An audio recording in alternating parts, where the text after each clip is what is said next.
Tim Onlu goes over a tenth of a second fast.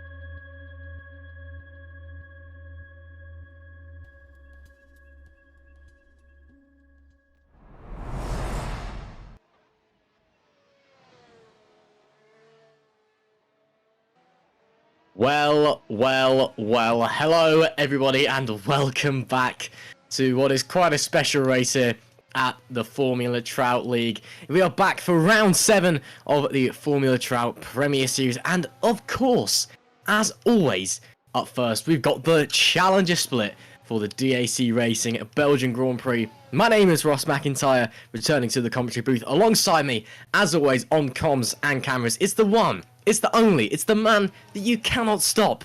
It's Alex Cochran. Alex, how you doing, mate? Yep, not bad. Glad to be here. Interesting race coming up. We had the bit of an upset with Jace, unfortunately having the mistake at last race, so championship is still wide open, but yeah, we'll be interested to see how it goes between Gibson and Merrick for the P1, and, you know, don't count the others out too, of course. Of course, it is all wide open in the Challenger Split Championship. Oliver Gibson now leads the way in the championship by 14 points from Jace Merrick in P2. That is with a string of podiums. He has never finished a race off of the podium, has Gibson. In that line is number 45, goes out of third, first, and 3 seconds in a row, and then back on top in Germany after Merrick had that spin. Jace Merrick, though, the young American talent, has been setting the Challenger Split ablaze this season so far, and until that poor result in Germany, had very much been dominating the championship. Case Films, of course, you can't count him out in P3, and the other line is, guys, they are still very much on the pace and still the team to beat so far this season, and those three seems to be the ones that are going to be fighting for the championship, because everyone else is, well, coming and going as they often do in Master Split. We've had a few promotions to the, or Challenge Split, sorry, we've had a few promotions to the Master Split, a few drivers just not being able to make races, but Gibson, Merrick, and Willems have been there every single race so far, and that doesn't change. Once again, over in the Teams Championship, though, it is a different story. Lioneers have just run away with it already. They are on 205 points after 6 rounds. Nova Finlandia Academy in second have 59 points. Just work that one out for you. I cannot quite believe that. It's but there is the man currently leading the Challenger Split Championship, Oliver Gibson, the young Brit in the 45 Lioneers machine, absolutely roaring along and going straight on at the hairpin. And well, I would normally do a bit of an introduction to the track, to the race, but it's Spa. There's not really any point, is there? We all know what Spa is. We all know what it does. It's narrow, it's fast, it's got a cool first sector and third sector with a bit of a different first sector. And yeah, it's possibly the most iconic track in the world of motorsport. It is definitely the most iconic track in the world of sim racing. And I think last season it's where Trout had his 100th race, actually, if my memory serves me correctly. Yep. So, thank you very much, Alex. I'm just like, yep, in my ear, it was. So there you are. A bit of a historic track for Formula Trout as well, celebrating our 100th race here last season during Season 8. Well, look how far we've come since then. We've changed the season number to a 9 and moved to a different car. But it is sure to be an absolutely brilliant race, and I'm very, very much looking forward to it. Still got 10 minutes left to go in qualifying, but it's currently Merrick on provisional pole from this driver, Nicholas Shepherd, with a 1:43. And as I say that, O'Connor goes to the pole position. So there you are. That's a bit of a shake-up. O'Connor, who is apparently in the wrong livery, and a driver I'm not familiar with because he's jumped into this championship. Well, he's not even on the the championship table, so he's obviously new this race. Again, I wasn't there at the rerunning of the Hockenheim race, so a few of these drivers I need to update my knowledge on, shall we say. It's been a bit of a while since I was in the commentary booth in general, not just at Trout. It's been a month since I was in Trout. Been in general.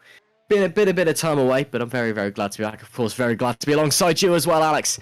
And glad to be back here at Formula Trout, but it is O'Connor to the provisional pole with 1:43 so far. Merrick 2.5 tenths, off the pace. And Peter and Shepard a further 4 tenths back. But again, still a long way to go in this qualifying session. And, well, anything can happen. The track's going to be evolving. Drivers are going to be setting faster and faster laps. So we just have to wait and see what's going to unfold here in round 7 of the Formula Trout Premier Series. Here in the Challenger Split qualifying for the DAC Racing Belgian Grand Prix. Now, Alex, this is the moment where I turn to go, Alex, you're a driver in our Master Split. Alex, you're a driver in our Master Split. Got any tips and tricks for the drivers out there on track? Tips and tricks for anybody watching at home? How do you tackle the absolute behemoth that is the circuit de Spa-Francorchamps? How do you set a good lap round here? And, how are you consistent across a circuit that is so different across its sectors? Yeah, well, as you say, it is quite different. The first sector is unique because it's just all straight, basically. You have, the first corner, and then an Eau Rouge radial complex, and then just a big straight again. So you have to be really, really quick in the straights to be able to keep the pace up there. You need low aero for that. But then, yeah, the middle sector is just all turns. You have Lacombe, which I think is actually part of Sector 1 still, but the exit isn't. No Name, Pujon, Connor After, I can't remember the name of, but, they come in order. Yeah, but you really, really need the aero for that sector, and then the third sector again is all straights. So it's an interesting balance. I know a lot of teams are running different cars as Shepard takes provisional pole just as 8 minutes to go. His track won't be full of rubbered in yet, of course, but you never know how it'll go. But yeah, it's tricky to be fast here because you really, really have to make the sacrifice for the aero for the straights, and you don't want to be a sitting duck in a straight line with the high aero, but then again, with the low aero, you're going to just be a train in the straights. We see loads of traffic in the first sector there. Yeah, there is a lot of traffic there.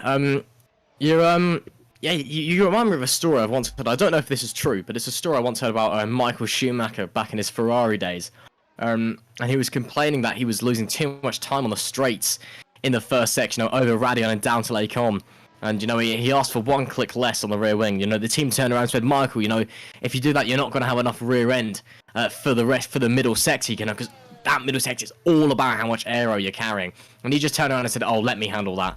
I don't know if that's true. It's just a story. But, it just goes to show, the team, they're so concerned about the aero around here. Because, at the end of the day, Spa is in a single-seater car as Gibson dives into the pits there, coming through the bus stop chicane from P4 on the grid so far, and that's Jace Merrick well off the road as well. Oh, that's a few cars well off the road going down into Stavolo at the bottom end of the circuit. But it is very much a circuit of two halves. You've got the opening and ending of the lap, which is all straight, as you said, and then that middle twisty aero-dependent sector, which you can be so fast through if you got a lot of air on, but then you're going to really lose time down that straight.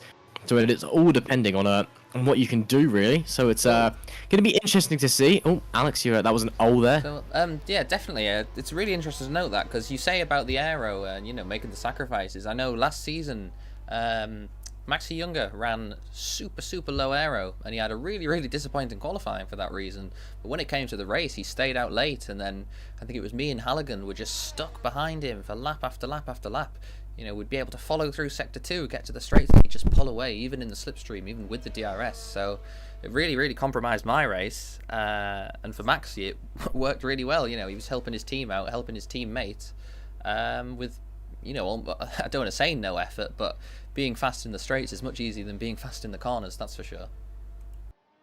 Oh, it definitely is. And again, bit of Trout history there for you from your residential cameraman, co-commentator, and Trout historian Alex Cochran. Of course, alongside me here for the Challenger Split race. I've got no idea who'll be alongside me for the Master Split race. Just heads up, my normal co-commentator and broadcaster in the Master Split, Kilgore Trout League owner, is not here today. So we're going to see how we go and find out who's around, I suppose. On board though with Oliver Gibson as he heads down, coming into the last sector and up to Blanchimont. One of the easiest corners in the world in an F1 car nowadays, or a F1 style car, like these RSS Formula Hybrid 2021 cars are, of course, based off of the 2021 Formula 1 regulations and the cars that we are running in Season 9 of the Formula Trout Premier Series.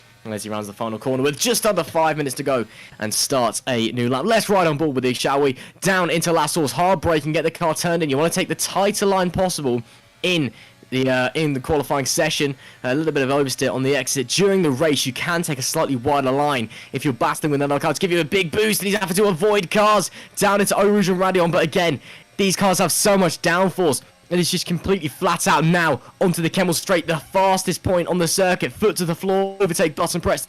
DRS wide open now. Lecom, use some of the car on the outside, hit the brakes, turn in. Try not to clip that inside curb too much, it'll spin you around. Now bring the car back over to the left for the right hand here. Brilliant. Now the hairpin, very, very tricky down here into Bruxelles. You will get understeer no matter what you do because the front end just goes away from you. Now No Name, officially known as the Jackie X corner, but you know, we were a bit on corner names in sim racing. And now the big balls corner. It's Pouon, turn in, keep your foot pinned as hard as you can. Try not to run the AstroTurf on the exit. Gibson did very well there. Of course, the AstroTurf and Assetto Corsa, not the nicest of things in the world. Now coming through the campus chicanes and into Stavolo, the bottom part of the circuit, and that big climb back up the hill towards Blanchimont and the bus stop chicane. Now once again, you've got your foot pressed absolutely to the floor. You've got your ERS overtake button slammed down, and you are just praying that you don't have any air on the car, that you got a good enough exit out of Stavolo. Now, where do you brake? You've got to judge brakes there. Hold on the brakes, get the tire turned in. Super easy to spin the car in sim because you just don't have that perception of the camber of the bus stop chicane. Now pull out of the corner to the line, and Gibson goes to P3. Slight improvement there, a 1:43.470. Not a bad lap, but still time's been made there for Ollie Gibson. And as he heads down, and not a bad lap there, I don't think. I mean, Alex, once again, you're a master split driver. That seemed okay from the onboard. Yeah, it's not a bad lap. It's relatively tidy. Obviously, it is 6/10 off Shepherd, but I'm not 100% on the tyre Shepherd was running for that previous lap. Could be on the softer tyre, which will compromise him for the race. Yeah, the track is also, you know, slowly going to rubber in. We might not be at the full grip level it's going to get to. Still 2 minutes 20 to go. Time for cars to set and muddy a few more laps to just put that little bit of extra rubber down. Yeah, but Gibson, he'll probably want more. You know, he's 5/10 off Merrick there, his main championship rival. He does have the little buffer, but there's still 5 races to go, I think. You know, it's still all to play for. And yeah, he'll be wanting to get as much points as he can in front of Merrick. It is now the second half of the season, but still 5 races to go, not including this one. This one. Just under 2 minutes left to go in this qualifying session, and it is currently Shepherd on the provisional pole with Merrick in P2. Oliver Gibson, your championship leader, in P3. And, well, we just have to wait and see what they can do. Of course, it is currently Gibson that's leading this championship fight from Merrick from Wilhelms. Nicholas Shepherd, though, currently sitting in P1. That's a really, really good lap from Nicholas Shepherd, a driver who, you know, coming into this season, you know, he's done 2 rounds so far, and it's not, you know, not been the best 2 rounds for him. He's you know, a driver that last season was very much learning the ropes. This season came in, had a DNF, then a podium, to be fair, for Horizon Autosport, and then nothing else so far. And now he's coming back in, sitting on provisional pole in what is very much a special livery. I'm not sure why, but we'll just have to wait and see, I suppose. And well, yeah, it's not a bad showing so far from Mr. Shepherd. And does he have now another lap up his sleeve? Well, we're just going to have to wait and find out as he comes round.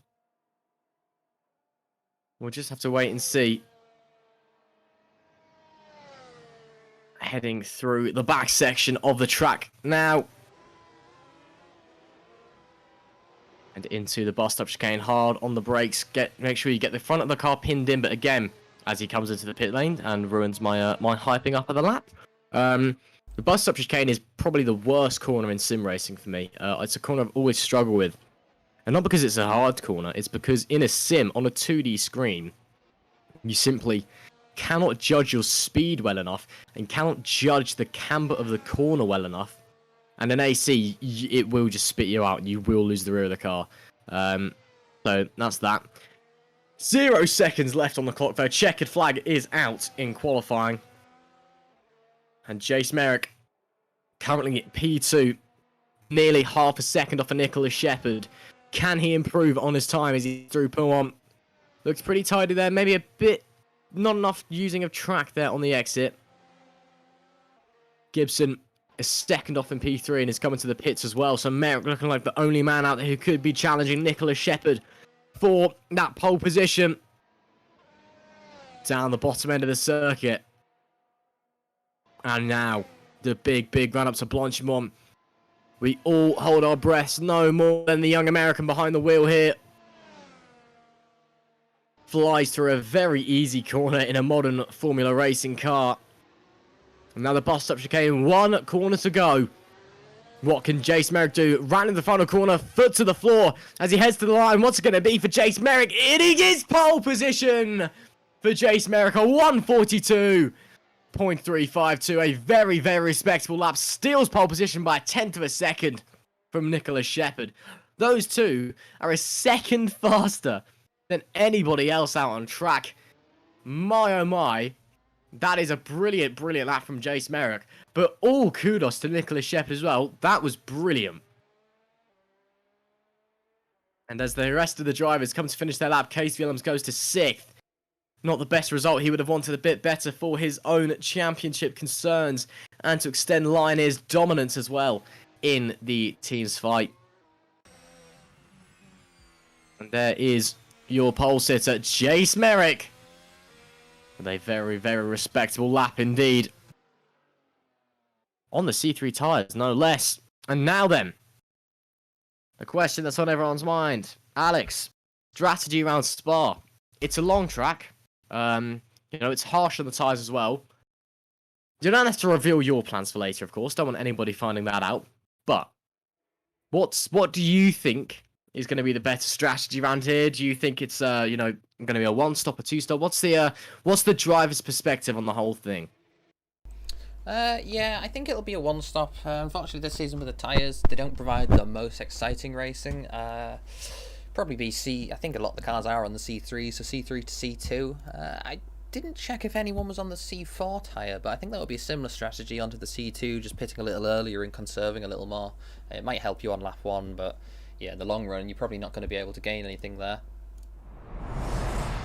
Yeah, we will. Sorry, Alex. Yeah. No. I was just. I don't think track position's so important here in sim racing. We have the luxury of being able to follow much closer than we can in real life, so you can quite easily make an overtake on the faster tyres through the middle sector, and then you have the big dollop of DRS in the first sector to help you get through. But, depends how it'll go. You don't want to get in contact. We've seen Jace Merrick in one of the previous rounds come in contact with one of the slower cars that exited the pits, so you wouldn't want to repeat of that, because that really can ruin your race then. So see how it goes. Just 10 seconds, the lights come on now. Indeed. Well, it's time to once again go racing here in Formula Trout League. And as we wait for the 6 lights, it's time for round 7, the DAC Racing Belgian Grand Prix. Lights out. We are underway here in Belgium. It is a great start from Jace Merrick from the pole position. Ollie Gibson getting away well from P3 on the grid as well. Nicholas Shepherd having to drop back and he runs wide as well. And last saw, so does Merrick. Gibson inherits the lead. And there's that Case Willems with a monster start. Following him down to Eau Rouge and Radion. Merrick has had a nightmare exit. And who's that in? Is that Gockman? Gockman's taking the lead off of Oliver Gibson. Now the run down the Kettle Straight. Here comes Oliver Gibson to the outside. Where's he going to go on Cockman? Oh, there's a big accident. Oh, that's Merrick in the wall at Eau Rouge. The pole sitter in the wall. Cockman, though, holds the lead. The 2 Lioneers cars side by side coming through the Kettle Straight, but it will be Ali Gockman that holds on to the lead of the race as they come out. Wow, what a start from Ali Gockman. Gibson, followed by Willems, is your top 3 for the time being. But Jason, oh no, spin there. 2 drivers coming together. That's Robbie Arthur is one of the drivers involved, I believe. But Ali Gockman, wow, what a start. What a start. And Jace Merrick as well, what a nightmare. Oh my goodness me, just getting away. He got away so well, ran wide. And the exit of last also, I'm not sure if he locked up or the car just stepped away from him. And now, spinning, coming up Radion, I'm not sure if there was contact. I'm not sure if there was an incident or if he just went off on his own.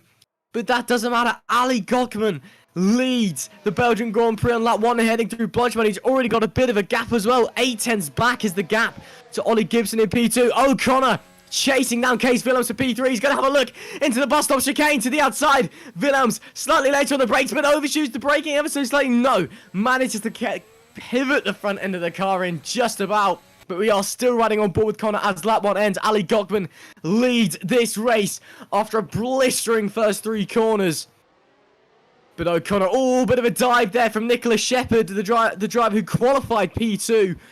Again, not a great start there for him either. The two guys, and a spin down to turn 1 for Leonardo. Oh dear. It's been a bit of a messy start for these boys and girls out there. Merrick already into the pits, whacking on a change of tyres. I assume getting some front wing repairs as well.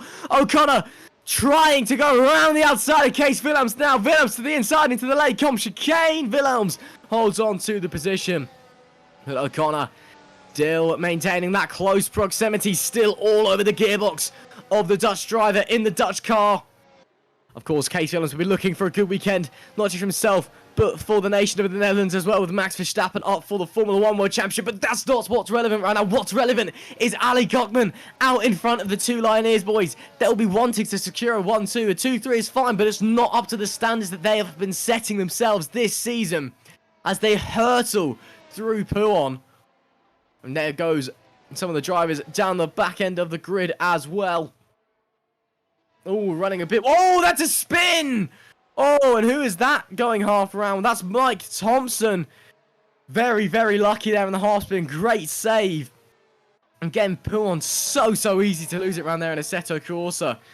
It's, you even look at the AstroTurf funny, and you'll go around. Nicholas Shepherd to the inside of O'Connor. What a move! Coming through Blanchimont. Wow, that was unbelievably brave.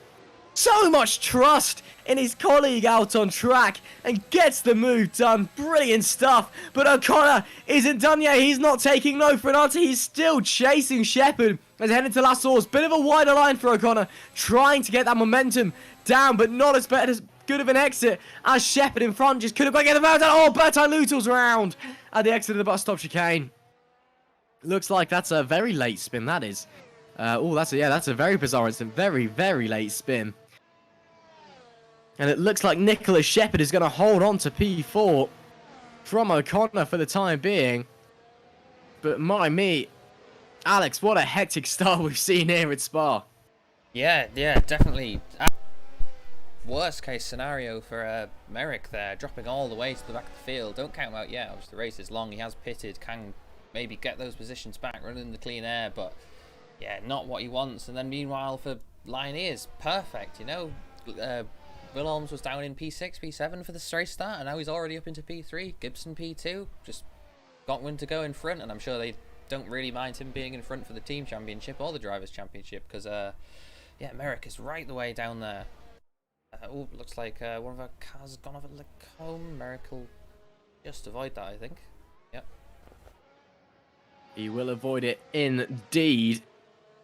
And Leonardo, another driver who, good start, fell away though. Lap 3 here, and Shepherd to the inside of Case Willems, having a look through Blanchimont, still side by side. Shepherd has been on a charge on board into the bus stop chicane, tries to have a look, not quite close enough this time by. But Nicholas Shepherd, he is pushing hard. Gibson with the fastest lap of the race there. Shepherd now replaces that fastest lap, pushing very, very hard. Is Nicholas. And Willems surely, now with his eyes firmly planted on the rear view mirrors. And look how close Shepherd, he's already going for it. Oh, wow. How much momentum did Nicholas Shepherd have coming over Radion, because he's already alongside Case Willems on the brakes. Who's going to be braver to the inside? Oh, they touch! Willems and Shepherd touch, both go back, Shepherd back on track! Oh my goodness me! How that was not an accident, I have no idea. Nicholas Shepherd, inches from his competitors. Oh my goodness me. Willems drops down to P8. Shepherd down to P6. O'Connor inherits P3. I think Willems may have just been a bit too late on the brakes as they head through Pool. And now the drivers in front. That is O'Connor, who's inherited P3. And now Lion is surely feeling the pressure. Case Willems surely feeling the pressure. He'll be frustrated with himself, as will Shepherd. Shepherd probably feeling like he's been robbed of an early race comeback. Ali Gochman, though, still leading after a lightning start. And he's got a second gap now back to championship leader Oliver Gibson in P2. Look at the gap. Visually, you can see how big the gap is, and then behind them as well. These two just run away. That is phenomenal stuff. And I cannot quite believe what I'm seeing, but it's impressive, to say the least. And there is Gochman going into turn 1. And Gibson seems to have a bit more straight line pace. But yeah, coming will through... have the DRS this time as well. Just got within a second there. He didn't manage it on the lap before, but yeah, he's just within the second now, so we'll have the DRS. Too far back to be able to make a move, but will really, really help him stay up, keep up with him through that middle sector, as you say. If he is running the higher, the lower aero even, he's really going to feel that. But yeah, he's just within 7/10 now on the entrance to the second sector, so we'll see how the dirty air actually affects him. We will just have to wait and see. Closing in that gap is Gibson. Now he smells blood, and now he is pushing. He feels that this is the time, but it's also the time you've got to be thinking about strategy. You've got to be thinking, okay, I could go for this mid, but I could also save my tyres, potentially try and go for an undercut or an overcut. We know the undercuts at Spa are powerful if you get out into a good bit of clean air. And then, well, we just have to wait and see how Gibson can handle that tyres in his RSS Formula Hybrid 2021. Of course, the cars here in the Formula Trout Premier Series provided by the wonderful boys and girls and others over at the geniuses of Race Sim Studios, and the cars being based off the 2021 Formula 1 regulations. 990 brake horsepower with 675 Newton meters of torque, 752 kilos with a 340 kilometers an hour plus top speed, and all of the working hybrid systems. It is a beast to be reckoned, and of course, based off of this final generation of Formula 1 cars that we've been lucky enough to experience this season. And, well, we've got you, I guess we've got you a bit of a taster race tonight, but oh no, Gochman looks the rears, heading into La Source, and goes out of the race lead. Oh my goodness me, Gibson into the lead of the race for Lioness. Gochman all the way down to P6, going to be dropping further back as well, potentially P8. Oh my goodness me. Oh, Gochman just locking the rear tyres, coming into La Source. And that is how easy it is to make a mistake in these cars. Oh, they're 3 wide, almost coming down the Kemmel Straight. Oh, and that's Willems moving past Woodward, trying to go past Gochman as well, almost banging wheels, the pair of them. And in the end, Willems having to concede P6, but Gochman will have very warm tyres. He runs wide as well. Oh my goodness me, careful, careful boys, let's calm it down. We don't want an accident just yet. Woodward in the Bag Academy car, looking for a space that just isn't there. Oh, and that's O'Connor round. That's O'Connor round for the third. Through Pouon. Shepherd will inherit P3. Oh my goodness me. Gochman looks like he's going to hold on to P5. It is now pretty safely. Willems has got things to worry about behind him, with the names of Woodward and Fox, and Woodward to the inside already before they've even got to Blanchimont, almost touching wheels through Blanchimont. Phenomenal racing here in the Formula Trout League. Woodward round the outside takes the position into the bus stop chicane. Willems struggling to get that power down, but now he's got the DRS down the home straight. He will have the DRS down the Kemmel Straight as well, to the outside, through La Source. He's going to get shoved off the racetrack. Surely no. Room left there by Woodward. Willems is slightly ahead now, and yet Woodward concedes the position coming into Eau Rouge. A big run once again as Woodward. Gets back past already. And there you go. Willem's tucking into the slipstream. These two going at it tooth and claw. Nicholas Shepherd, meanwhile, up into P3, continues his fight. Jackson, I think, has actually managed to streak through. I've been watching other battles because he's now in P2, which is a very, very impressive position. But Shepherd following very, very closely for the time being. And is all over the back of the driver in P2. As they head down to the lowest point of the circuit, Stavalo, you've got to surely be thinking now that the tyre wear is going to be a big... Oh, looks like Connor's just made another mistake there. He's just dropped a P10, so I don't know if he lost it through Stavalo on the exit, but yeah, it's not good for him. He's dropped down a lot. We're just having a bit of issues Connor out on track it with him. Hello, we just have a bit of problems with Ross's microphone there. There's a Shepherd pits, so Shepherd pits from P4, which is very early, only lap 8. I'm not sure if he's on the C5 tyres, but C4 tyres I should say, but no, they're all on the C3s, so really, really early pit stop for him. Clearly thinking he can make it to the end on the softer tyres. Yeah, Shepherd maybe trying to go for a big, big undercut.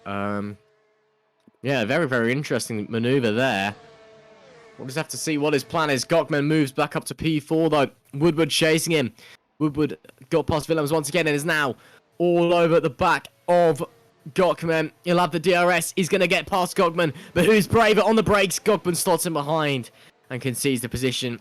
Woodward moves up into P4. And that is not bad going at all. There, meanwhile, is O'Connor after another mistake. Ooh, going through, is that Jason Merrick? Yes, it was Jason Merrick. And O'Connor's actually coming to the pits and has come out on the C1 tyres. Wow, that's brave. That's a tyre we're not used to seeing here in Formula Trout, of course. The tyre delegation runs from C1 to C5. The C1s being the hardest tyres you can use. That means they're the slowest in terms of pure pace, but they run the longest. The C5s are the vice versa, the fastest in pure pace, but you can't go very far on them before they start to run out of grip. On board with Stephen Fox, he's on the C3 tyres, which are the yellow ones. They're probably the ones that you're going to be used to seeing in Formula Trout. And, oh, Willems, oh, careful. Oh, Fox thinking about following as well. Calm down, boys. It's so exciting that my voice just cracked. Oh, still side by side out of the bus stop chicane. Front row seat for Fox for a titanic battle between Gockman and Willems. Willems just holds on. But my oh my. That was very, very close indeed.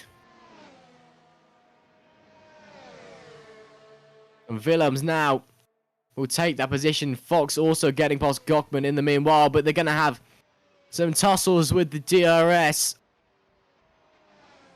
And look at that. Willems having to go defense to the inside. 3 wide into Lecom.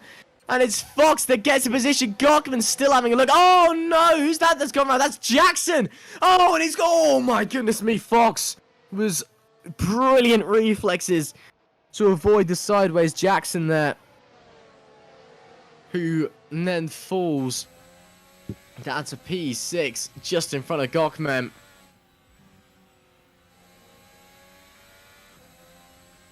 And Willems up to P5 now. Oh, this race has had moments of sheer panic, I think is the term that I would use. And, well, I think we're about a third of the way through. Kind of. Yeah, it's about a third of the way through, I think. Maths was never my strong point.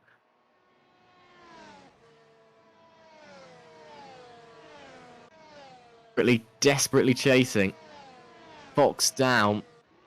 Jackson behind now. When did the top 3 pit? That's the question that's on my mind. Oh, who's that round? That's Woodward. Adam Woodward goes round. Fox now up to P3. So that was your third place driver. Oh, and Willem's now around to P3. Oh, that's because we've had a driver diving into the pit lane. So it's now Gibson from Fox from Wilhelms. Shepherd there with the fastest lap of the race. He's on fresh tyres. On board. Oh my goodness me. Willems had to lift off to not run into the back of Fox there. And side by side, Fox brakes a lot earlier. I think he's just already conceded that position mentally. I think they might have even touched. I think they just little touch of the front wing on his back of the diffuser, but yeah, he was right up close. Didn't expect him to be slow that much. I don't know if he maybe ran out of battery just trying to defend the laps before, but yeah, an easy move for Willems there in the end after being stuck behind him for so many laps, and that completes a Liney as 1-2 as we, as you said, enter the first third of the race. Finish the first third of the race.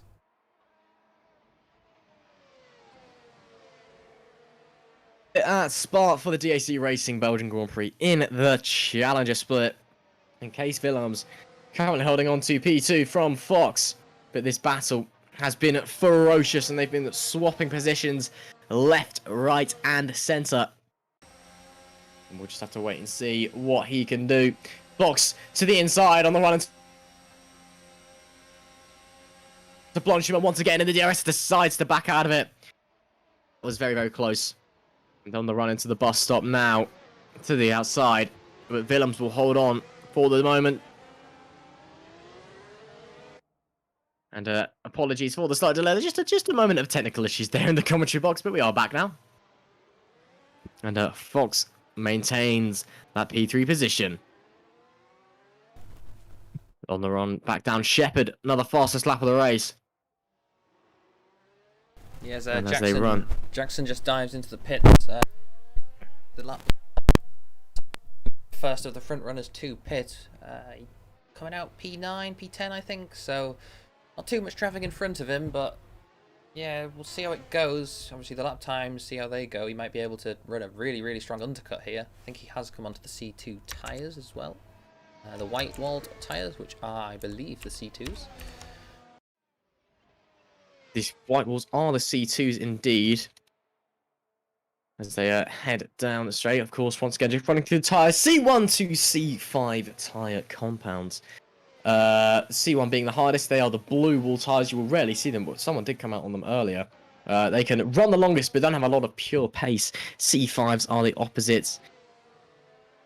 They are the fastest, the red... no, actually, the C5s are... Yeah, C5s some pure pace, but they really don't go very far. Fastest tyres available, yeah, but we don't have them. The timing screen is just getting very confused at the moment. We apparently had Ismail up to P2 for a moment in front of Willems. I thought he might have made a mistake, but must have just been an error with the timing screens. It's not perfect, of course.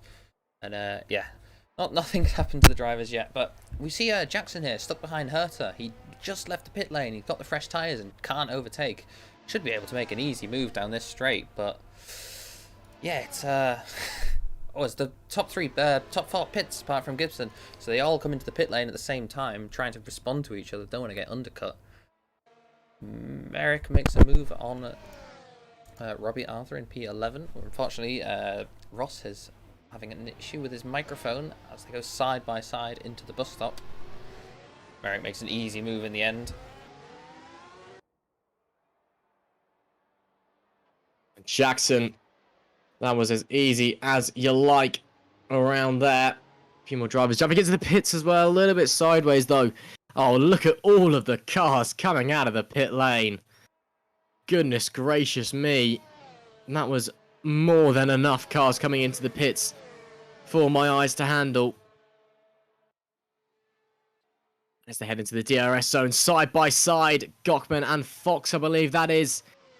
And that's Fox slotting back in. Gochman slides to the inside just to defend the corner, but doesn't really need to. Gibson leads this race. They're on board with Carter Jackson, another young American talent. Wow, big dive up the inside of Herta. Gets the move done as well. Carter Jackson with a brilliant overtake there. And Jace Merrick trying to come back from his earlier struggles on that hardest compounder tyre.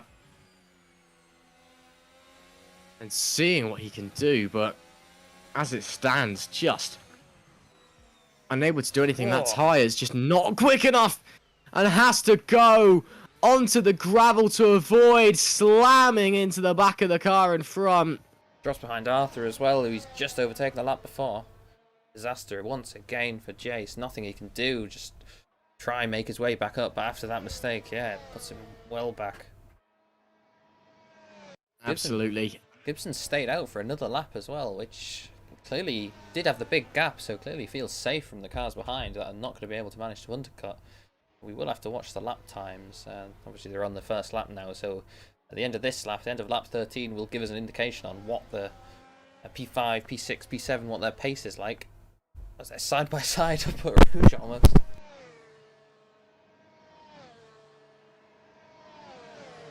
Well, Carter Jackson currently holding on to P7,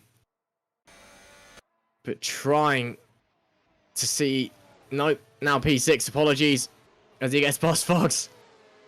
The commentators curse there in reverse for Carter Jackson. You're very welcome, my son. Meanwhile, though, Fox not having the race of his life. There's O'Connor having a tough time battling with Imran Sheikh. Imran Sheikh looking left, looking right. Can't get through. O'Connor in P10, the last of the points paying positions. As they head down to the Bruxelles chicane, and we swap over back to the Fox Jackson battle at Pouhon. Stephen Fox just looking for a way through, unable to find a way through. These guys just trying so hard to do what they can there, but you don't want to push the tyres too hard, of course. Well, technically halfway in this race, so there's still a long way to go. Fox now looking, and looking to the inside is Stephen Fox. Hard on the brakes. Can he get the car pitched in? Oh, almost contact as Jackson swoops back around the outside. No idea how he didn't spin. That was very close. Very close indeed. And Carter Jackson, wow, how he didn't lose that car, I have no idea, because he took a line that he should not have been allowed to take by the laws of physics in Assetto Corsa terms. Yeah, that was a really impressive move there. You know, typically you go, oh, you left the door wide open for him, but just came sweeping around the outside as Woodward actually gets past Fox. So his Fox trying to make that move on Jackson has just put him further back into the claws of Woodward, who had the DRS, and now drops him down to P8, Woodward up to P7, Jackson in P6. Gibson still hasn't pitted yet. Unfortunately, while we were watching that battle, I didn't catch the lap times. I'm not sure if you have the lap times, but Willems, who has pitted, I believe, will be interesting to compare his lap times to Gibson, who has not pitted yet. And as you said, we're into the halfway point, and Gibson has not pitted. So, oh, speak of the devil, he pits right now. So Gibson into the pits, halfway point. He was on the C3 tyre. I imagine he's going on to the C2 tyre, which will easily go to the end if the C3s are any indication. Will probably maybe even come out of Shepherd, in front of Shepherd, who I believe has also yet to pit. Indeed. But Gibson into the pits from the lead of the race. Let's see what tyres he goes on to. Shepherd will go past and into the lead inevitably. And he does so duly. On board with Stephen Fox once again to the inside of Woodward. Backs out of the move at the last minute. Unable to make the gap appear. But Stephen Fox trying his very best there indeed. Oliver Gibson not out far behind Shepherd actually. So well-timed box from Oliver Gibson. In fact, look how close he is to Shepherd. Very close indeed. Yeah, he would have wanted to come out in front of Shepherd there. He has just come out less than a second behind, so will be able to overtake within the next lap or so, I imagine, on the fresh tyres. But yeah, not what he wants. Obviously, Shepherd. Actually, has Shepherd pitted? Did Shepherd pit earlier on? Yeah, Shepherd has pitted. Shepherd has pitted, so Shepherd's took the lead of the race from Gibson. Clearly, the undercut working there pretty well. Don't know if he'll be able to stay in front. Gibson will have the DRS. Well, should have the DRS next time round. He has dropped out of a second now, as it looks like Jackson's made a mistake. Yeah, that is Jackson off the road at Bruxelles. And facing the very strange direction as well, so I'm not sure if there was contact with another car. But Carter Jackson off the road and back onto it in P9. Now Shepherd extending the gap slightly over Gibson, so they have both pitted, but Gibson with the fresher tyres, so it's not all over just yet. And, well, Yeah, you can see there's some lap traffic getting out of the way. I was going to say you can see how much earlier Shepherd pitted, but unfortunately a timing screen isn't working correctly and shows them all of doing 15 laps on their tyres. Is not correct.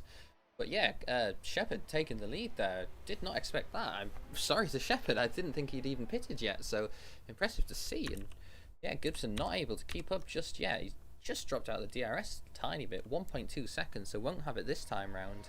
Does have the fresher tyres, so Woodward's made a mistake at the bus stop, dropped a few positions there. What a shame for Adam Woodward. Another spin. Very, very tricky track in Assetto Corsa. It is Spa. Well, he's just going to have to cope with it for the time being. Still a long way left to run in this race. And it's still a long, long way for those tyres to go as well. But as they're running around, it's important that you keep your tyres cool. It's important that you should really keep the tyres healthy and happy. It is so easy to just ruin your tyres if you come back on after a spin too aggressively. That, of course, is not what you want. And Ali Gockman... Oh, sorry, Alex. Yeah, just going to say, I think you were going to say, yeah, Gockman just behind Fox, trying to follow through that middle sector. Merrick looming in P7 behind on the C1 tyres that he's been on since, I think, lap 2. So, 15 lap old, and he has another 14 laps to go. See how they run, but you can really see what a mistake does to you. You know, he made that mistake lap 1, pitted, would have theoretically had slightly better pace on the fresher tyres, but still 25 seconds behind Shepherd in P1, unlikely to be able to make a move unless, you know, the cars further up make a mistake. It's really unfortunate to see, and he will not be happy in that car for the championship hopes. Absolutely. We are just going to have to well, wait and see how this race unfolds. Lap 17 here of the DAC Racing Belgian Grand Prix in the Formula Trout Premier Series Master Splits, and Fox has had Gockman for company for quite some time now. And there goes Gockman to the inside, actually, through La Source, poking a nose, drawing alongside, and getting the power down very, very well, actually. So Gockman will surely take that position. But that being said, it will be Fox with the DRS and the slipstream down the Kemmel Straight, so it is not done yet. And there goes Fox, look already, DRS open, Gockman already to the side. You can hear the revs picking up from the V6 hybrid turbo engine. Fox back into 5th place. Gockman looking to the inside, cannot get on the brakes late enough, and it will be Fox retaking that P5 position. But Jace is going to be licking his lips behind. You know, he's caught up almost a second in those two battling, so might be able to make a move. He's on the harder tyres, the older tyres now, but yeah, we'll definitely be trying to make it those positions up that he lost earlier on as he runs wide through No Name. No chance of being able to follow. He's very, very close. Quite impressive to see, actually, him able to follow so close through Pujon there. The dirty air will be really affecting him, but manages to still stay within 2/10 through there. yeah, very, very tight through there indeed. As he almost loses it on the exit of the chicane there. Great, great reflexes, great reactions. He may be young, but he's certainly talented, is Jace Merrick. And he's proving himself so far this season. And again here, the result may not be what he wanted so far during this race, but he's put on a great display for us here nonetheless.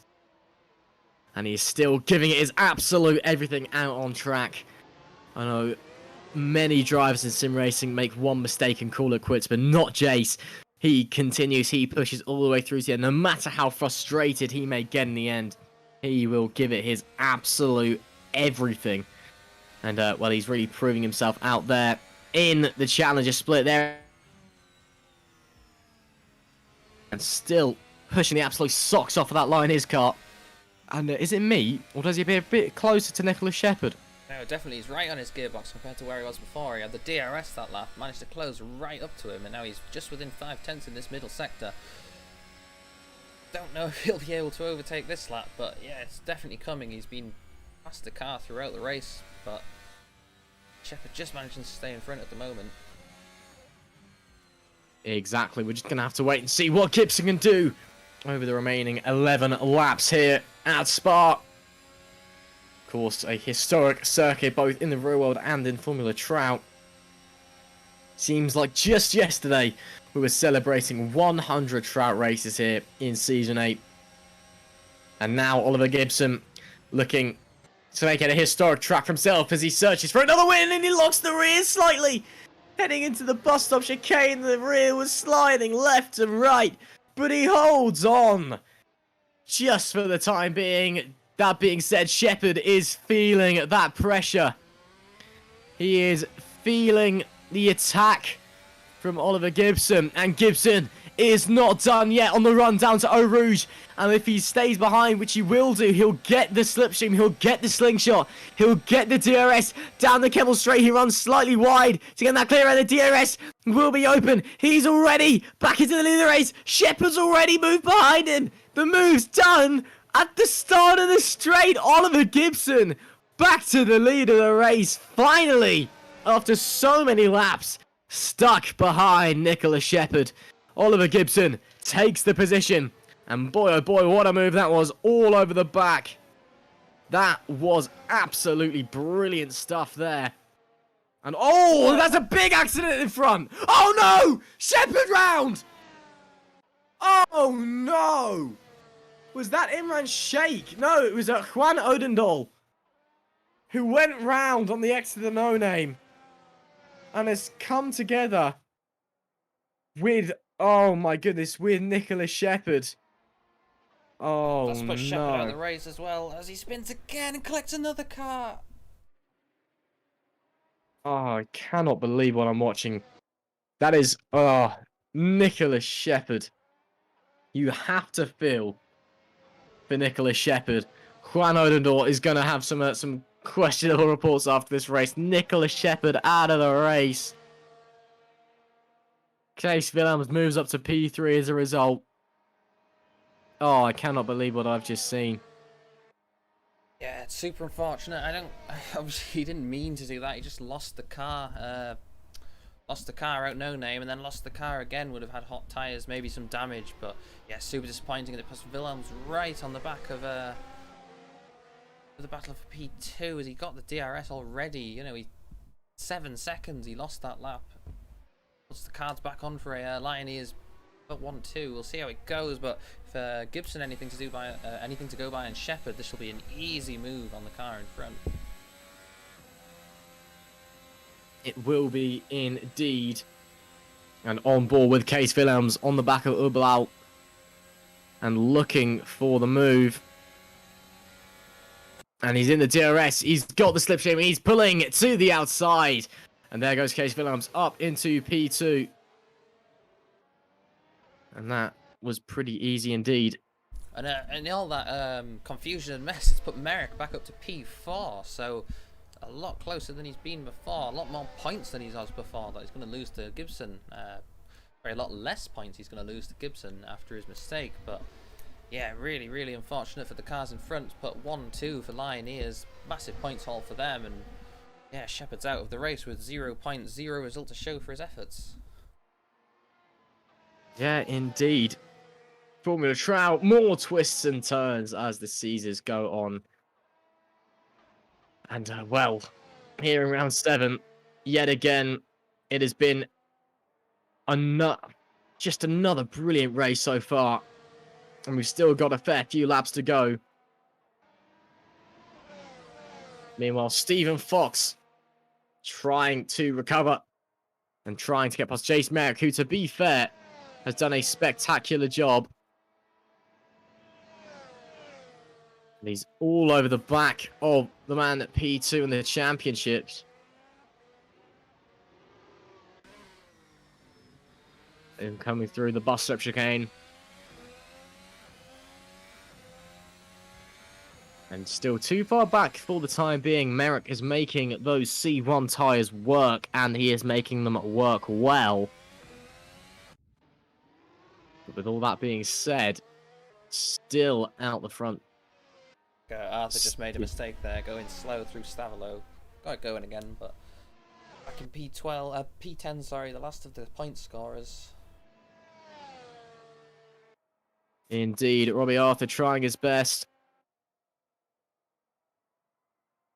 And doing what he can.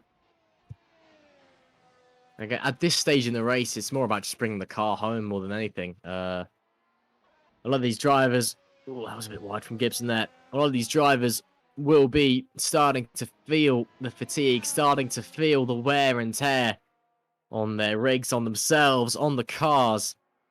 And it's all about just bringing it home now. I mean, Alex, you're probably no stranger to getting late into a race and suddenly time just seems to slow down. You know, it just kind of hits you and it becomes a real struggle. I mean, this is definitely the toughest point of the race. Yeah, definitely. The tyres have started to wear. You're on lower fuels, the car will be a bit more twitchy, a bit more nervous. You'll be able to do those faster lap times, which you need to do to manage the gaps. But yeah, it's a very difficult part of the race. Very psychological, you know. You're watching the cars around you, the gaps developing. Some cars might be even a second a lap faster behind you, but you know you don't need to push. You have the gap you have that you've earned to the first stage of the race, so you can just keep the pace you're at. But any mistake you make, you know, any slide, any spin, will put you right in the claws of the car behind, so you need to be super careful in that regard, especially at the front. You know, Gibson does have a 20-second lead over teammate Wilhelms in P2, but you know, one mistake we saw from Jace, one mistake, and it can put you well back in the order. So not over yet, and he's not safe yet. No, nobody is safe here in Formula Trout. You will get eaten up and spat out by the track, by the league, by your competitors. If you are not on the pace, you do need to be absolutely on it at all times. But that being said, of course, we're not mean, are we? We're very nice people, and of course, I'm not subject of being nice people. If you want to get involved, you can get involved by clicking on the link in the Discord, or the Discord link in the description. There you go.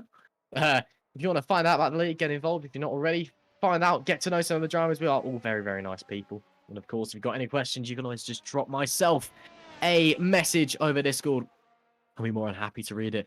And of course, it goes without saying, if you haven't already, do click like, hit subscribe, hit the follow button on Twitch as well, if you haven't done so already. It really does benefit absolutely everybody here at the Formula Trout League. And, well, it's been a pleasure so far. And still got a few to be 6 as Gibson crosses the line now. And of this 29 lap race at Spa, well, he's got a 20-second lead to his teammate behind. It's been a good race so far from Oliver Gibson. Very respectable performance once again. And going to be adding another win to his tally, making it 3 this season, 2 in a row. Of course, touch wood, nothing happens to him. But, you know, something could, but let's hope it doesn't. And there is his teammate and team owner, Kees Wilhelms for Lioneers. A distinctly Dutch driver from the distinctly Dutch team. And if there's anyone watching from the Netherlands out there, if it doesn't quite go your way in the Formula 1 race tomorrow, well, I'm sure it's going your way here in Formula Trout tonight, because there's currently a Lioneers 1-2 with Gibson leading from Wilhelms. The Dutch team with the British driver and the Dutch driver. And they've done a mighty fine job all season so far, and a mighty fine job tonight as well. Their goal coming into this race was to, or coming into this season, apologies, was to be challenging for the championship. And boy, oh boy, have they done that so far. I mean, Alex, they're 150 points up the road than anyone else. It's been incredible from Lioneers so far. Yeah, they've got a huge gap to the team behind. Just really gives them the security they need, and you know that big gap might allow them to push a little harder in the races. They don't have to worry in the races, so gives them a little extra edge as Gibson crosses the line for another lap. 5 laps to go, 6 laps to go now, and he's quite clearly in the lead. But yeah, no other teams really had an answer for it. Obviously, you have Nova Finlandia in Nova Academy, I should say, in P2, but they are far, far behind. I don't think they have any active drivers at the moment either, as Jace, their main driver, who has scored at the vast majority of their points, has come to BAC, which, you know, should also theoretically be challenging them. They have the drivers, but they've just not had the luck, or maybe not the luck. Obviously, the drivers are making their own luck, as they say, and Jace is not making the luckiest so far, making the mistakes that he doesn't want to make, dropping back. But yeah, in the terms of the team championships, just no one's got an answer for Lioneers, and it's not over yet, but I doubt it if they don't win this season's Challenger Championship and get them promotion to the Master Split. Of course, that's a crucial point as well. If you are victorious in the Challenger Split Championship, in the Constructors Championship, you do get your team promotion to the Master Split. Your team is guaranteed a spot in the Master Split, of course, amongst the best of the best in Assetto Corsa racing. That is not bad going.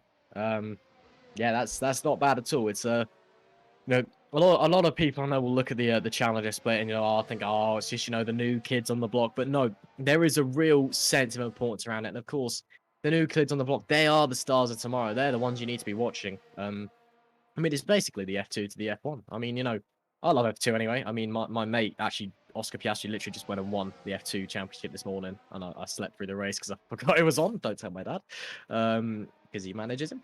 But yeah, it's you know, it's important to keep an eye on the youngsters. You know, junior formula in both real life and in sim racing. Honestly, I find it almost better than the actual thing. Well, it's only just look at the Challenger Split from last season, Master Split from this season. You have Muradi join the Challenger Split, raced I think 2 times, got promoted to the Master Split, and now he's leading the championship by a huge margin. There's plenty of other Challenger Split graduates which have gone on for race wins, podiums. So clearly, you know, these Challenger Split drivers are on the same level as the Master Split drivers, just as intense here as it is anywhere else in sim racing. Oh, absolutely.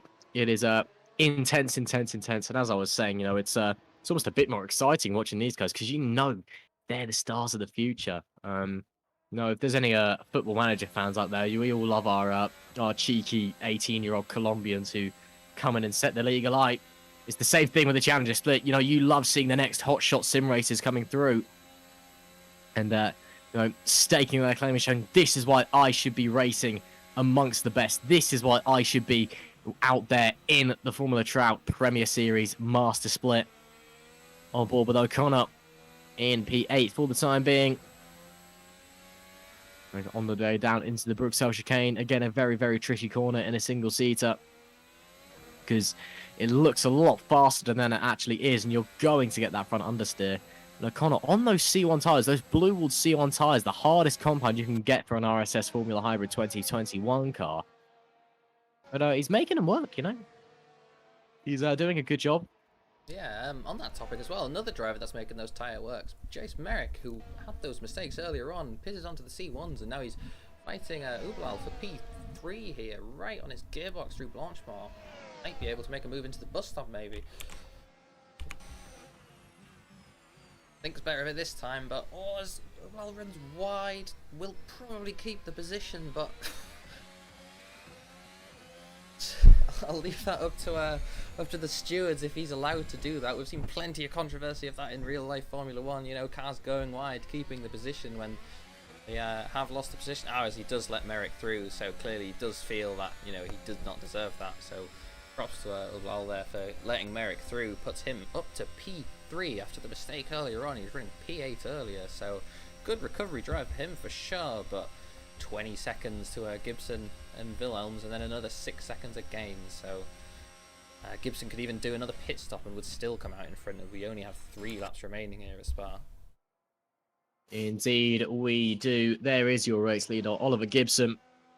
And as you said, 3 laps to go. All but got it in the bag. Of course, touch wood that nothing happens. Adam Woodward and O'Connor, though, swapping places. O'Connor gets through the Bag Academy driver. With a nice little move up the inside. Again, we're seeing more moves being done before the braking zone than in the braking zone up the Kemmel Straight, which is quite weird. Usually you see them being done in the braking zone, but you know, that's how it rolls sometimes. And Ollie Gibson, though, back to your championship leader. currently on course for his second race win in a row. And Gibson, he has been phenomenal this year. This will be his second win in a row. He's been on the podium every single race so far this season, which is just unbelievable. I can't actually quite fathom how incredible that is. Having to go on a bit of traffic there, and one of the ISP cars, and there we go. Starts lap 27, but it's every single race on the podium so far. I don't think. Actually, I'm going to double check that because I was about to say I don't think we've ever had a season where a driver's finished on the podium every single race. But I think last season Max Hammerlink did it. I think in the Master Split. So I'm just gonna check that actually. If I just open up the previous season's standings. Yeah, I think our Master Split defending champion, well, not defending because he's not been racing this season, but yeah, our reigning champion, I think he finished every single round last season on the podium. He did. Only lost the streak at the first race of this season where he was filling in for one of the Nova Finlandia drivers. As O'Connor actually must have got repassed by Woodward as he made the move back again in front of him. Deja vu almost. Go through Lecombe, one in front of the other once again. I confirm Hammerlink did finish on the podium every single round in the Master Split Championship last season, on his way to a dominant championship victory. But this will be the first time it's happened in the Master Split. Of course, there's still got a few rounds to go, but still not bad going for Ollie Gibson so far. Of course, that being said, Hammerlink is one of the most successful drivers in Formula Trap history as well, with 8 wins to his names and a Premier Series title, which is not bad. But, there's a bit of upset going on in that list. I've got a list at the moment that I've been trying to update. And I know I bring it up every race, but a list that I've been trying to update of the top 10 most successful drivers in Formula Trout history, just in terms of race wins and championships. And the problem is that you've got drivers such as Mustafa Muradi, a product of the Challenger Split, who is currently ripping up that list. This season, he has added, I believe it is 4 wins to his tally, if I just double check that. Yep, 4 wins to his tally. Of course, this thing only includes Master Split wins. But he's gone from not being even in the top 10 to being in in P6, tied with Ermes Rees and ahead of Jaap Wagenvoort, who's a Sprint Series champion. Muradi's on a roll. Of course, you can see Mustafa Muradi, the man from Iran, out on track later tonight in the Master Split. And, Max Hammerlink is in P5 on that list, if you're wondering. 8 wins and a championship. There is Oliver Gibson, though, on the run from Stavolo and on the way to start his final lap of the race. And it's been a pretty solid performance from Oliver Gibson. He's just been doing his thing. Just an adequate performance. Yeah. That's what's expected, of course. But no, yeah, super impressive. He's led pretty much every lap in the second half of the race. Race all the way down in all the way down in P3, but 25 seconds down the road, which just shows the sheer pace and consistency of Gibson. As you say, finished every single race on the podium so far. This would be 2 back-to-back wins for him as well.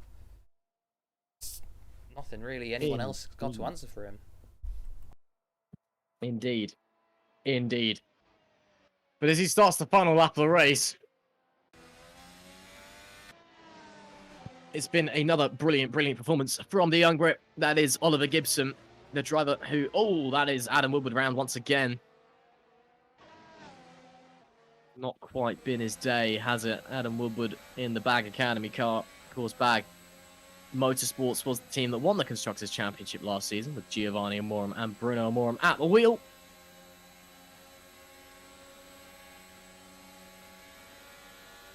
On board with O'Connor, looking for the move past Fox. Getting the move past Fox before the braking zone. Once again, seeing these things happen before the braking zone. But as I was saying, Oliver Gibson, as he comes out of Savalo, the lowest point of the track. It's been a great performance. It really, really has. And, well, that'll be 7 finishes on the podium this season. His 3rd win, matching his 3 second places. And extending his championship lead by quite a margin. It's the Lioneers driver, Oliver Gibson, who's going to win here in Spa with a brilliant performance out the front and sets the fastest lap on his final lap as well, just for good measure. Awesome, awesome stuff from Oliver Gibson. Case Willems will complete the Lioneers 1-2 once again. That is his 2nd, or his 3rd second place this season. Apologies, his 3rd podium in a row as well. Donuts for the Lioneers, boys. I'm sure we'll be seeing that up on their social medias in a short moment's time. Jace Merrick finishes in P3 to round out the podium. But you've got to hand it to the 2 Lioneers, boys. They've done a spectacular job once again out there, and it is another 1-2 for the Dutch team, who just seems so dominant in this season of the Challenger split. And all of the smoke from the rear end for Case Willems there. Good job. They're not going to be reusing those tyres as he lights them up. Yeah, good thing they're not going to be reusing those engines either, because obviously you don't have to carry over your engines in sim racing. It's basically a new engine each time. If you caught someone doing that in a real world motorsport, they'd probably be taken out the back and shot by their team, because they've just cost them 10-place grid penalty next race and a few million quid to spend on a new combustion unit. But what a performance from the Lioneers, boys. It's been brilliant watching them out on track. And they have certainly delivered out there. And well, what a great job they've done here. Oliver Gibson doing some more drifts up the top of the circuit, coming over Radion. And now it's time for your favourite part of the show. It's time for the interviews, if we have any, because no one wants one at the moment.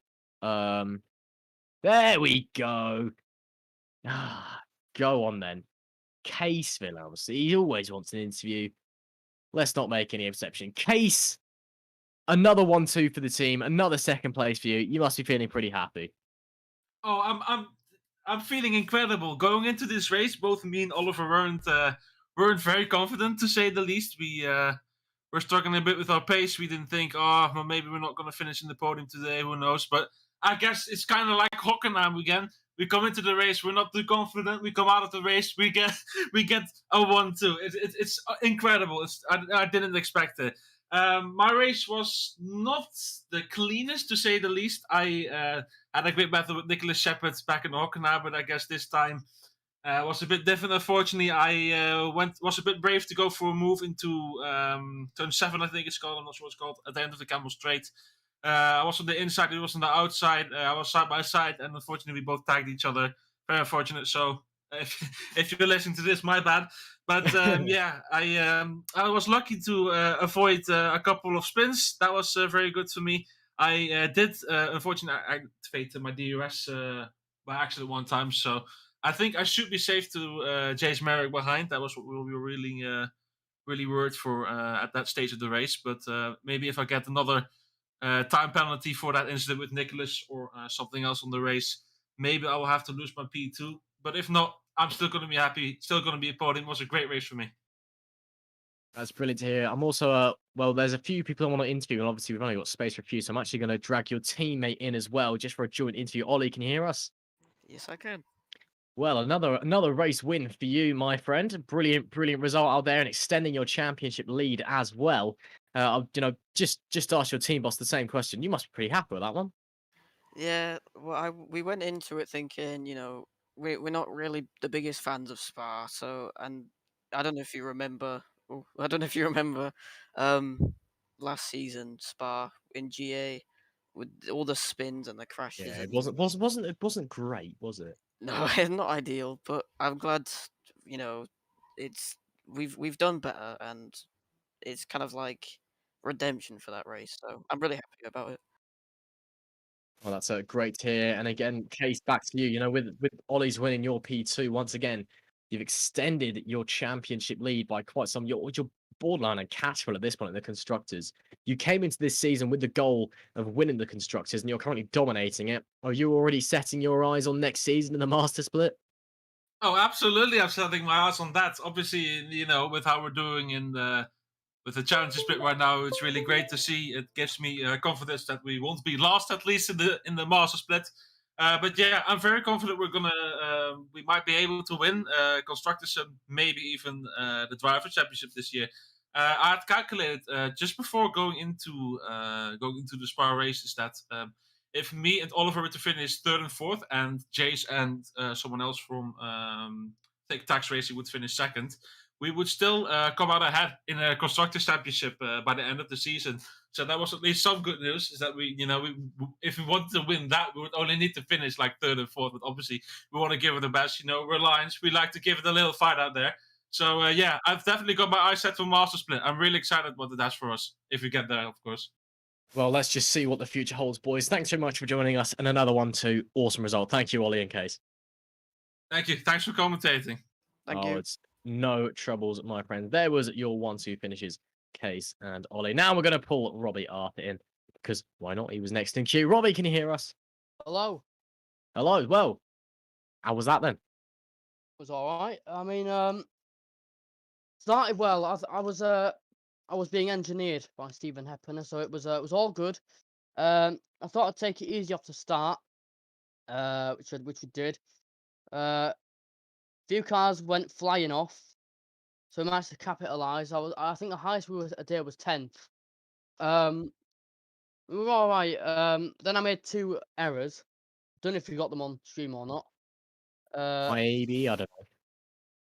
But yeah, I ended up in 11th in the end, which obviously not the best result. So we want to be in points, but oh god, but I'll take it. Yeah. And by the way, I think you can join in a minute. I'm doing the master split, aren't I? So you can join me and Stephen Heppener in a couple minutes for the master split race.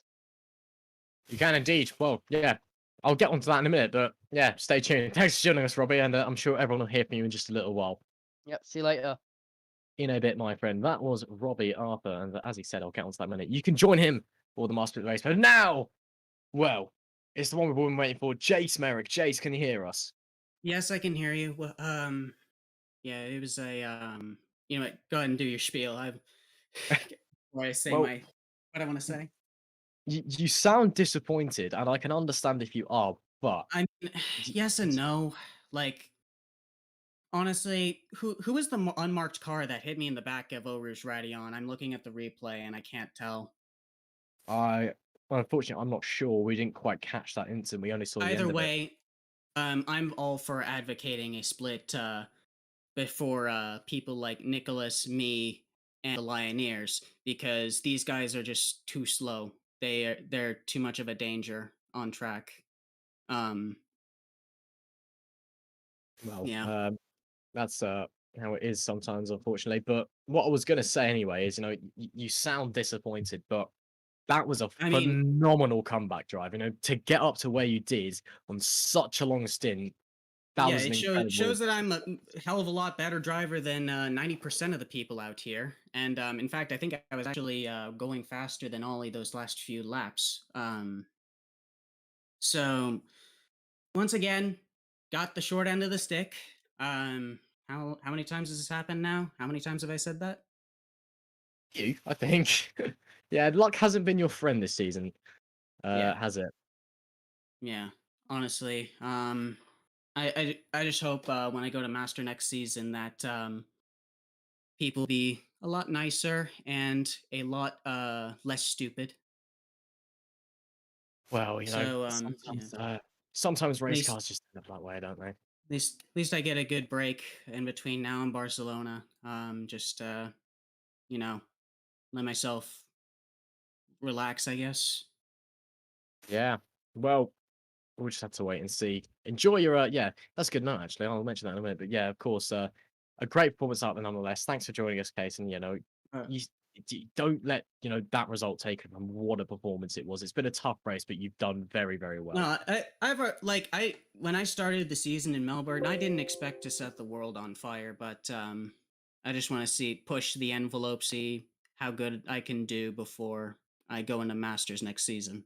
Don't with what team yet. Don't let the rumors get to you. Well, we'll just have to wait and see. Thanks for joining us, Jace, and great job out there. Thank you. Alrighty, thank you. That was Jace Merrick, and well, that is about it from us. Well, of course, thank you very much to Alex for joining us. Bit of pleasure. I don't know if you're still there. I know you had to jump away quickly, but if you are, thank you very much. As Jace, oh, you are there. Hello, yeah, thank you very much. Yep, no problem. Glad to be here. Of course, been a pleasure, my friend. And of course, thanks everyone for tuning in as well. What is the last Challenger split race this season, actually, or this year, should I say? Of course, we're having a Christmas break, so we won't be back until 2022 with the Challenger split and indeed the Master split. I'm actually not too sure what's going on with the commentary for the Master split, because there's been some stuff going on behind the scenes. I may be there, or maybe not there. We'll just have to wait and see. So if I am there, I'll see you in a bit. If I'm not there, I may as well say my thanks now. Thank you very much for tuning in all year long to Formula Trout. It has been an absolute pleasure to been given this position and to be in the commentary booth for so many races this season. And it's it's been a real honor. And obviously I'm forever thankful for Formula Trout and to all of you guys for tuning in as well. It is such a privileged position to have to be commentating on the best league in Assetto Corsa. That's not an opinion, that is objective. So if I am there, I'll see you in a bit. If I'm not there, enjoy your Christmas, enjoy your New Year, but most importantly, enjoy the Master Split race in just a few minutes' time. Make sure you stay tuned and see you in a bit.